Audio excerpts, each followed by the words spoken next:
कुछ बड़ा करने, दुनिया की नजरों में छा जाने, महानता के चरम पर होने का ख्याल किसके मन में नहीं आता होगा। हम सबके मन में भी आता है। आता ही क्या है, बना ही रहता है। लेकिन ये चीजें यूं ही नहीं हो जाया करती, इसके पीछे कड़ी मेहनत करनी पड़ती है, बहुत कुछ छोड़ना पड़ता है। महानता निर्विवादित रहे इसके लिए तो और भी कई त्याग करने पड़ते हैं, और ये एक तरह से इंसान रहते हुए भगवान बन जाने जैसा है। नमस्कार दोस्तों, मैं अतुल हूँ। आज शनिवार है, और शनिवार है यानी आपको कहानी सुनाने का वादा है। 6 फरवरी को लता दीदी यानी लता मंगेशकर धरती लोग छोड़कर चली गई। उनके बारे में मैं तो क्या, कोई भी क्या ही बता पाएगा। जिनकी आवाज़ ही जिनकी पहचान रही हो, उनके बारे में बात करना सूर्य को दिया दिखाने जैसा होगा। आज सुना रहा हूँ लता दीदी की एक अनोखी सी कहानी। ये कहानी मेरे उसी दोस्त ने लिखी है, जिनका नाम मैं आपको बताता नहीं हूँ। वो जो मेरे दोस्त हैं वो अज्ञेय जैसे हैं, यानी कि उनके बारे में कोई कुछ जानता नहीं है। गजब का लिखते हैं, गजब का दिखते हैं। मैंने इस बार भी कहा कि यार इस बार तो नाम बता लेने दो कम से कम, तो उन्होंने फिर से मना कर दिया। और हाँ, ये ज़रूर है कि कभी ना कभी उन्हें आपके सामने लाऊंगा ज़रूर। कहानी का नाम है जब लता से मिले राज, देव, किशोर, रफ़ी। कहानी पढ़कर मैं हबक पड़ा था, तो मैंने उन्हें बताया भी था। आपको सुनाते हुए क्या होगा ये कह नहीं सकता। तो कहानी कंटिन्यू करते हैं। इस मोड़ से जाते हैं कुछ सुस्त कदम रस्ते, कुछ तेज कदम राही। ये सुना आपने, कुछ दैवी सा लगा। अब जरा ये भी सुनिए।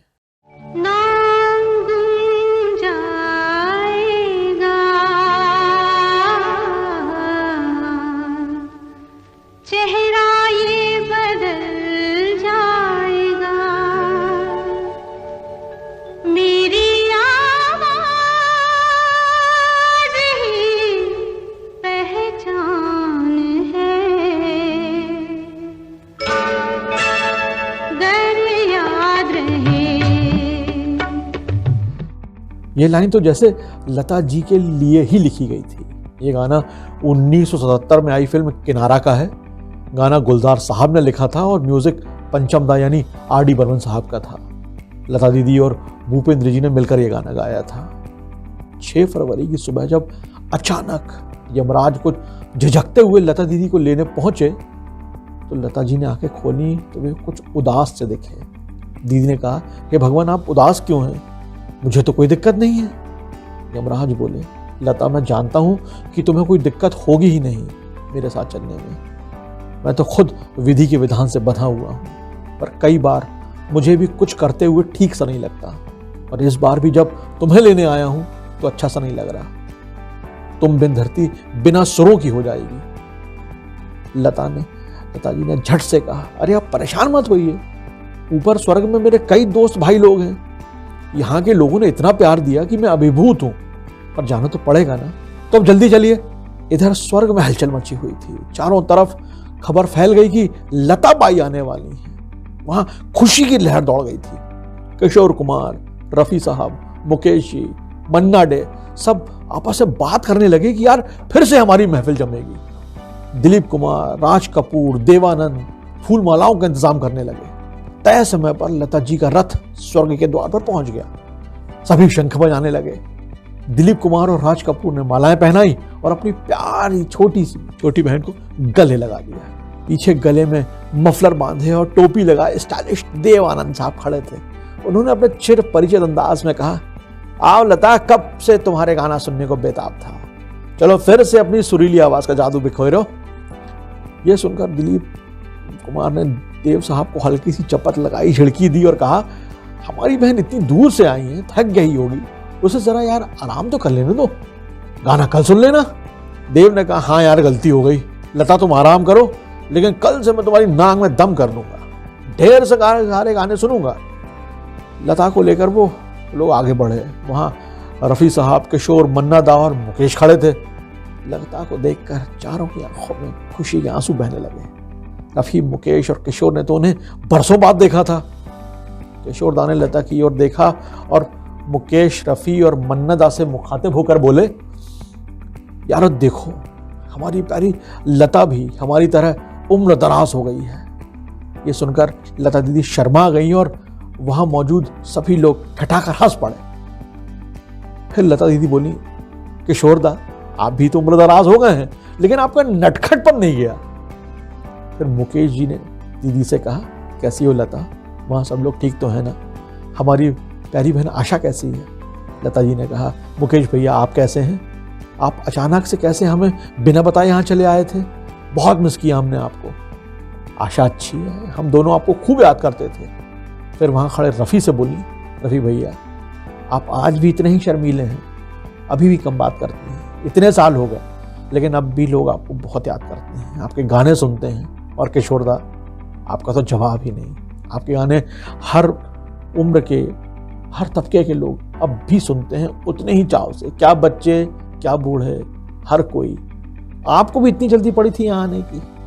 रफ़ी बोले, कोई बात नहीं लता, अब तुम आ गई हो ना, तो हम फिर से अपनी पुरानी यादों को ताज़ा करेंगे। किशोर बोले, और हाँ लता, तुमने मेरा इंटरव्यू लिया था ना, अब मैं यहाँ तुम्हारा इंटरव्यू लूंगा। तबाक से मन्नदा बोले, मैं तो कुछ सालों पहले ही यहाँ पहुंचा हूँ लता, लेकिन ये रफ़ी, मुकेश और किशोर तो यहाँ बरसों से जमे हैं। इन तीनों ने मेरी बड़ी रैगिंग ली, मुझसे खूब गाने गवाए। अब तुम आ गई हो तो हम दोनों मिलकर इन तीनों की खबर लेंगे। लता बोली, मन्नदा आप बिल्कुल फिक्र ना करें, मैं आपकी टीम में हूँ। दीदी जरा ही आगे बढ़ी कि शंकर जयकिशन, SD बर्मन, नौशाद, C रामचंद्र, खेमचंद्र प्रकाश, कल्याण जी भाई, मदन मोहन और पंचम जैसे संगीतकारों का टोला मिल गया।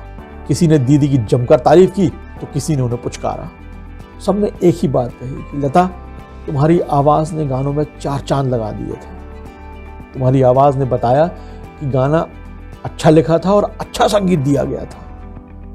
दीदी हाथ जोड़कर सबका धन्यवाद जता ही रही थी कि हैट लगाए हुए OP नैयर आ गए। नैयर साहब ने माफ़ी मांगते हुए कहा, लता वहाँ तुमसे गाना नहीं गवा पाया, वो मेरी भूल थी। यहाँ मेरा ही म्यूजिक रहेगा और तुम ही गाओगी। सारे संगीतकार हंस दिए और लता जी ने हाथ जोड़ लिए। हंसी ठट्टा मचा ही हुआ था कि तभी पीछे से राज कपूर साहब पहुंच गए और आवाज़ देकर बोले, अरे चिंटू चिंपू कहाँ हो तुम लोग, देखो तो तुम्हारी प्यारी लता आंटी आई हैं। ये सुनकर अंदर के कमरे से ऋषि कपूर और राजीव कपूर दौड़ते चले आए और उन्होंने दीदी को देखा। दोनों आंखों से आंसू टपके और दोनों लता दीदी के चरणों में झुक गए। बस यही थी आज की कहानी। दोस्तों हम इंसान हैं, ज़ाहिर है गलतियां होंगी ही। कड़ी मेहनत लगन से सफलता का चरम महानता हासिल कर भी लेंगे। शिखर की तरफ बढ़ने के रास्ते में छींटे न लगें, ये थोड़ा मुश्किल है। लेकिन लता जी का जीवन गायकी निष्कलंक है, बेदाग है, वो उज्जवल सूर्य की तरह है। लोग कहते हैं कि लता जी पर माँ सरस्वती की असीम कृपा थी। मुझे लगता है कि वो माँ सरस्वती का ही रूप थी। ज़्यादा ज्ञानवाणी हो गई हो तो माफ़ी चाहता हूँ। अगले शनिवार शाम 6 बजे आनी के YouTube चैनल पर एक नई कहानी लेकर आऊँगा। तब तक स्वस्थ रहिए, खुश रहिए, अपनों के साथ रहिए और सुनते रहिए मुझे यानी अतुल को। कहानी अच्छी लगती हो तो हमारा YouTube चैनल ज़रूर सब्सक्राइब कीजिएगा और अपनों से भी करवाइएगा। आज आपको लता दीदी गानों के साथ छोड़कर जा रहा हूँ। जय हिंद।